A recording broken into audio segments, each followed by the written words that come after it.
Hello, and welcome back to the blog. I'm going to be doing some book reviews also on this blog. And the first book that I'm going to be reviewing is a book that I've been wanting to read and I just finished recently. In the beginning was the Logos. This is the Council of Nicaea for Every Man. And it was written by Paul F. Pavao. It was also self-published by him.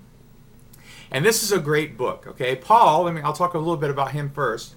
Paul is a man of God who is from Rose Creek Village, which is a church in Selmer, Tennessee. And they have a lot of revelation on the church. They have a lot of revelation on kind of church life and living together as Christians, as believers, as disciples of Christ.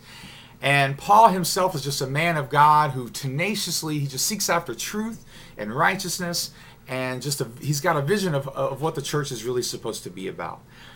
And he's currently dealing with some leukemia, and he's in a second round of chemotherapy. But he's dealing with this in so much victory because he's got so much joy in the midst of it. You can just really see the love he has for God, and just a different testimony of his joy and and just the wealth of happiness that's within him because he's a Christian, because he believes that no matter what happens, God is going to use it for good and already has been using it for good. So he's just been an inspiration.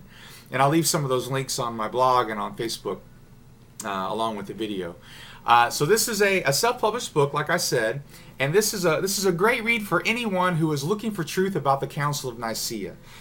Anyone looking for stuff about the beliefs and practices of the early church in the first couple centuries and the implications for all of that for us today. The Council of Nicaea was the first main council of all the bishops where they got together and they wrote the Nicene Creed, and they wrote what many people refer back to as the Apostles' Creed and those kind of things. And so this is a really important period of history that maybe a lot of people don't really know about, but it has a lot of implications for us today, and it has a lot of implications for church history and even how we look at the Bible.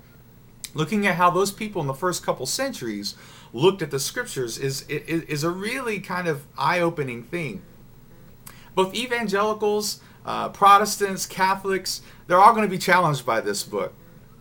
You're going to be challenged to believe some different things and to look at some different things that maybe a lot of people don't just think about or haven't ever been exposed to.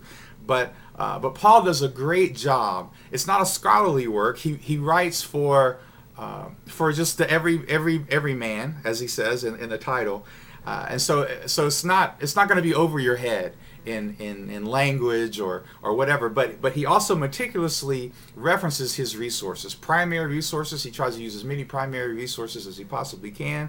He's a good historian. As a history major, he's a good historian, and so. But you can also just see his passion in this book for truth and for trying to relate it to us today.